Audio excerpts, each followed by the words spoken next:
Hi everyone, my name is Holly Mayhall, and today I'm going to be introducing to you three books for my book talk that I think are very important for teens and young adults to read. The first one that I am going to talk about is the book Slammed. So in Slammed, we are introduced to 18-year-old Lakin, or Lake as her mom and younger brother call her. She is having to move right before the summer before her senior year begins. And she has to, unfortunately, her dad has passed away and her mom can't afford the mortgage on the house where they live in Texas. So they get packed up and they move to her mom's hometown in Michigan.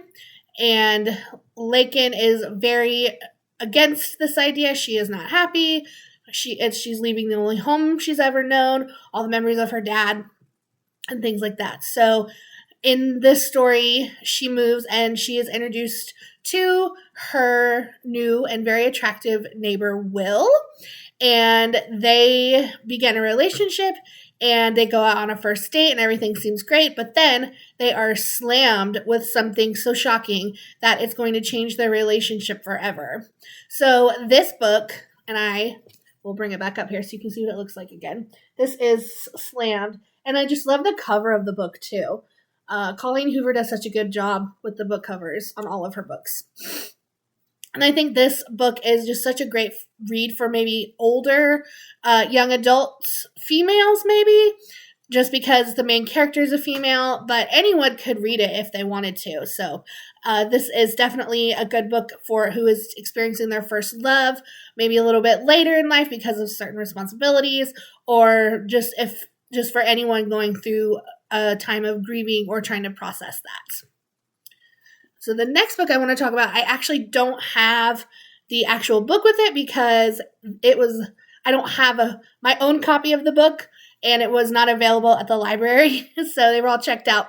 So I read it as an ebook on my phone, but the next book I want to talk about is The Giver by Lois Lowry, and I absolutely love this book. I read it for the first time when I was in middle school, and I really liked it when I read it. I'm not usually into kind of like the science fiction side of things, but even this book captivated my attention, so I really liked it. So this book is about a young boy named Jonas who is discovering who he is. He lives in a community where at a certain age they are chosen for certain assignments that they will train for until they are an adult, and then that will be their job that they do for the rest of their lives in the community. They are chosen for these assignments based on certain characteristics. So they're kind of like, there's elders in the community, and they kind of watch and observe and see what certain people would be a good fit for, what they wouldn't be fit for. So Jonas is given the assignment of the receiver, which is a very, no one has been one in a really long time. It's a very distinguished honor, and he will be trained by the giver. So he is set to receive all of the memories of the people who live in the community. So, which is a lot. It's a lot of people. So he is being trained by the giver, and he goes through very painful and hard training, receiving all the memories. And as he receives these memories and things, he learns certain things about the community he lives in that they may or may not have wanted people to know about, and he has to make certain choices and possibly make a sacrifice, and even though he's been taught one way all his life, he may now make a decision that he thinks is the right way, whether it is or not. So this book is also great for maybe younger teens because Jonas is kind of young. I want to say he's like 12 in the book. And so that's a good one for maybe younger teen boys but anyone can read it. Like I said, I love it. So anyway, so that is The Giver, and it is a great read.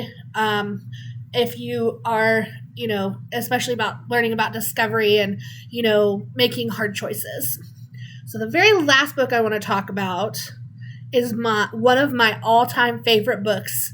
I have reread this book multiple times. It is one of my all-time favorites. And it is. And while it's older because it was published in 1960, I still feel so strongly that it resonates today in our times. So it is. And I feel like this is just, I feel so strongly about it. So it is To Kill a Mockingbird. So it is by Harper Lee. And I believe the first time I read this book, I was in middle school. But I reread it again when I was in high school. I can't remember what year it was. It was either freshman or sophomore year that I read it again for school. And then I have read it over and over. As you can see, I have a paperback copy. It has been very well loved. So I absolutely love this book. Like I said, it might be an older book, but it is still relevant to our times today. So it's told from the perspective of Scout, a young child, and she is growing up in the very deep South in Alabama during the Jim Crow laws and all of the racism and things going on like that.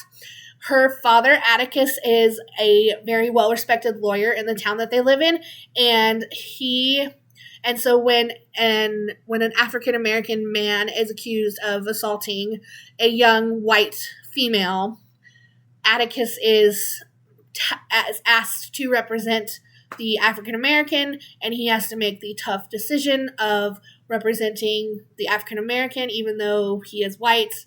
And it's just a great story of, making a hard choice, and even though other people are telling you that it's wrong, you still doing it no matter what because you think it's right. And I just absolutely love this story. I could talk about it for forever.